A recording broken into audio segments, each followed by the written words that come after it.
If you change your lifestyle from unhealthy to healthy, Yes. You gain an extra 15 years.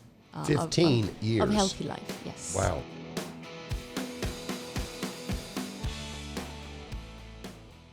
Welcome to Inside Out. We've taken the studio on the road. We are mobile today, and we've got a special guest. Of course, my friend Dr. Jeff is with us tonight. He's the brains of the operation. Of course, I'm the talker. And we've got special guest Nikolina Lauc with us from London, England. Welcome. Thank you. Glad you're here. Tell us, I'm learning before we turn the cameras on about aging. And we know you're here at an anti-aging conference. And your family has developed some very specific tests that help me know that perhaps my real age, my health age, is different than my birthday. Correct. And this was a random discovery that my dad found over 15 years ago. He specialized in something called glycobiology. Okay. And we were the first people in the world to look at this part of your biology at scale. Wow. And originally we were looking at disease, but we couldn't understand disease without knowing age of a patient. So we realized there's a mechanism there that drives aging itself, and then later on turns into a problem. Or we can measure your health by referencing it to this biological age. What is this word you're using? I want to say glycogen, but it's not glycogen. Yeah. What is this word you're using? Glycans. Glycans. Okay. They're Is this what you're testing? correct. With the blood. You'll take my blood. You'll test for this. Yes. Is it an antibody? What is it? Well, it's on your antibodies. Okay. So where we see aging is glycans on your antibodies. So your adaptive immune system. All right. And how it changes for time. But glycans are everywhere. Every single process in the body, everything since we've been multicell is mediated for glycans. Okay. And they're complex sugars. Okay. But when we say sugars, don't confuse them with anything you know about sugars. Okay, all right. They're like a sugar language that we developed to change how our biology works beyond our genetics and epigenetics. So there's something called post-translational modifications, or they would give your antibodies full function. Okay. They would, certain structures are pro-inflammatory or anti-inflammatory, and the antibody doesn't have functionality without the glycans. Got it. So you take my blood, you're looking specifically for glycans. Correct. And you're aging me based on those glycans. Am I right? You're able to tell. Yes. So part of it is influenced by your genes. Okay. And we looked at twins to define how much of it is genes. All right. And it's about 40% on average. Okay. But the rest is what I do. Yes. Exercise, nutrition, these things. Correct. So it's also your epigenetics. So everything that's happened to your biology since you were in your mother's womb.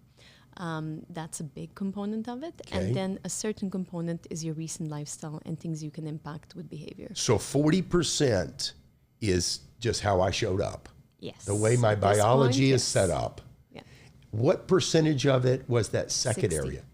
60% is everything else. Is everything else. So but you gave a middle category there of trauma since I arrived on the planet, things that have happened to me. Yes. What percentage is that? Another 40. Another 40. So now it doesn't mean it's not modifiable. You can change your epigenetics. And we do see that some drug therapies do have an impact on it. Interesting.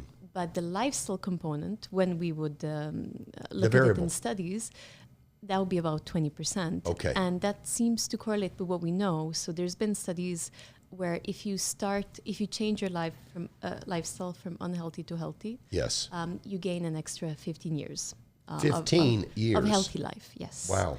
So that would correlate with what we see. There's a part of lifespan that we can gain purely through behavior. That I can control. That you can fully control with how you live. But then there's another part that we can potentially modify with drugs. Okay. And then potentially double lifespan. But wow. This is a theory. Sure. We're working on this. Yeah. Now, you told me before we turn the lights on here that there's a large number of people that have already been tested. What was that number? So we've, in research, studied over 200,000 human glycomes. All right. And that's pretty broad. Biobanks around the world. Okay. Over 31 different population. Of course, good gender proportions. Okay. And aging looks the same in every single. It looks the same. So if I'm 55 and those 200,000 people, if they were all 55, your testing showed that they're 55 under your conditions too. On average, On they're average. 55. But then if you look at average bad, that's 10 years above, or 9.5. Okay. And if it's average good, then it's 9.5 below. Oh, got it. So that's, and if we looked at what is the key factor country to country that Yes. would drive this, we assumed that ethnicity would be a big factor. Okay. And then we found that it's not. It's Yeah, more you would think so, yeah. it's the development index of a country. So Interesting. the socioeconomic component is way stronger than the ethnic component. Wow. So South Africa versus Northern Africa. Same continent, but better socioeconomic conditions in South Africa. I don't think we looked at South Africa, but we looked at Papua New Guinea. It was, I have to think of all but from Thailand to, it was more different Caucasian, and then also we had immigrant populations in the UK, first and second generation. Okay. And we're looking at the immune system, and in the first generation, their immune system aged and looked like the original country. Okay. In the second generation, their glycans started to look more like white British, although they might have been Indian British or Caribbean British. So And the white British were aging better. no, the second generation immigrants had the same immune function as the white British. But that matters because the white British are, The environment. but they're aging younger. They're younger Yes. than their biological age. Correct. So Right. they are, because of the positive socioeconomic status, they have, on average, general better aging than a developing country. And you think that's tied to nutrition, protein, access to protein, these type of things? Many things, and it's different Yeah. things in different people, but if you're looking at strong components, socioeconomic, and you can also see that within a country. So in the UK, you have a 17-year gap depending on your postcode. So a certain postcode gives you 17 years more. Wow. Another postcode gives you 17 years less. And this postcode's identifiable in the test. No, we don't look at postcode. This is on average in the UK for life expectancy. Oh, I got you. When you so- say postcode, you mean zip code. Zip code. Like oh, in yes. the United This is States, the UK. it's zip It's code. zip code. Okay, so you're talking about literally specific geographies. Yes. I thought you were talking code.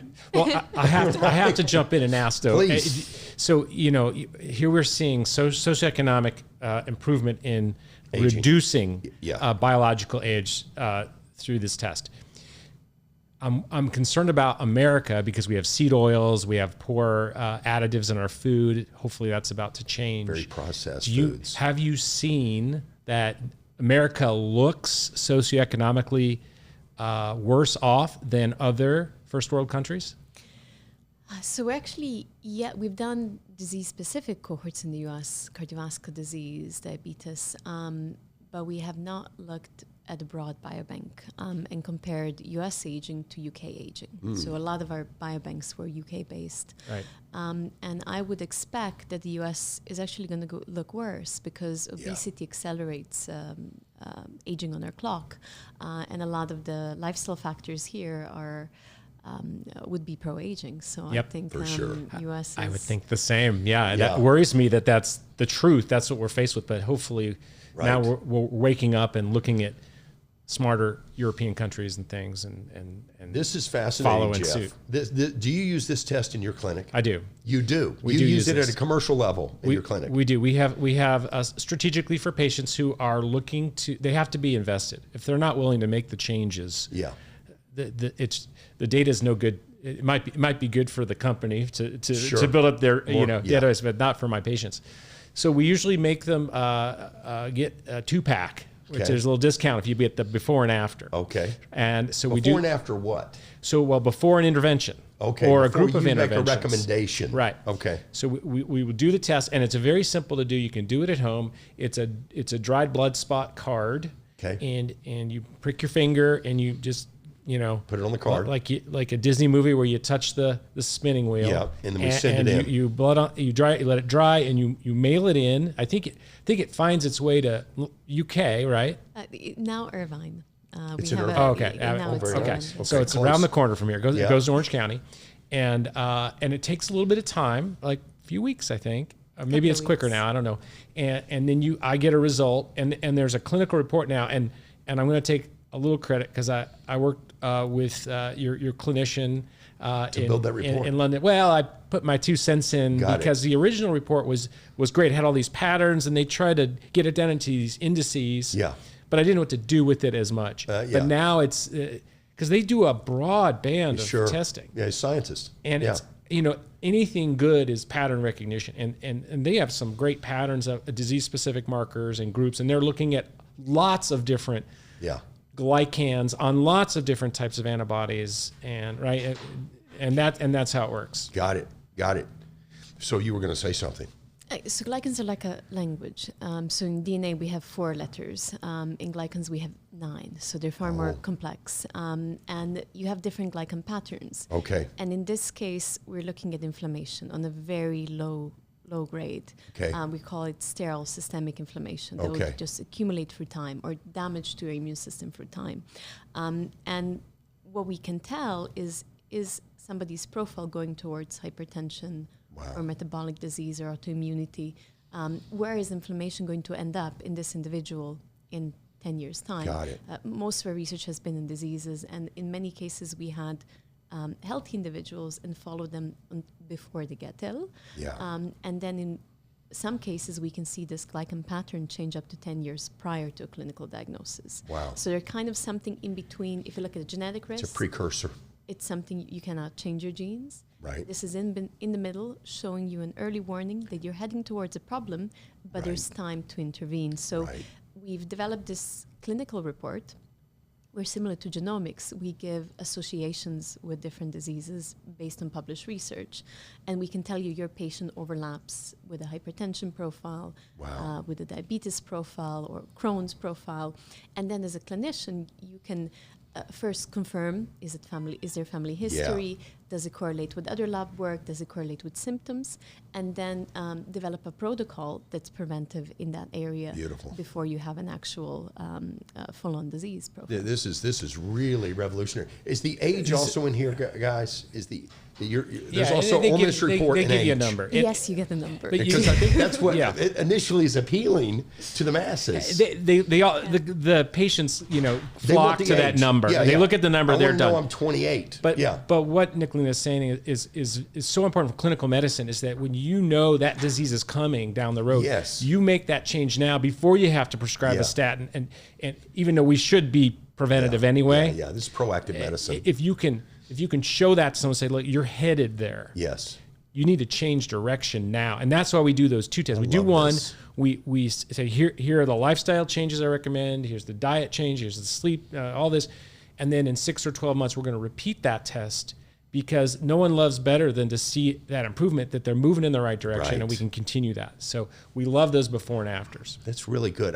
I'm thinking to myself, the doctors that I go to, right? They would not know about this.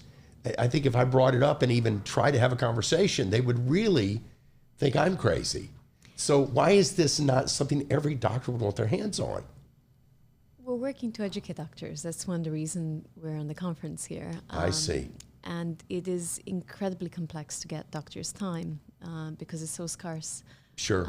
So we are looking at ways how to accelerate this education. And of course, we have many ideas on this, but they're not in practice yet. One is educating an AI that can help answer your questions a lot quicker than a doctor having to read through hundreds of our papers. Right. And trying, of course, the AI can't make the final conclusion, but it can help a doctor focus in and do the reading. Yes. That would usually take a lot of time. Yeah. Doctors in America, anyway, I can't speak for the UK, but seem to be reacting not to existing disease, and they're not proactive. Yeah, that's how we're taught. Yeah. And we're, some of us are fighting against that. Yeah. So, and with help like this, we can do that. This is an amazing test. Yeah. And we use it, so, I'm in the regenerative space. We use it to see what some of the regenerative things we're doing in my anti-aging crowd can do for them, because it's hard to measure age, but here's a way we can do it. It's brilliant. Really good stuff. Thank you for stopping by today and educating us further on this. Loved meeting you. Really. Thank you, Nikolina. Thank you for being here. Thank you. Appreciate it.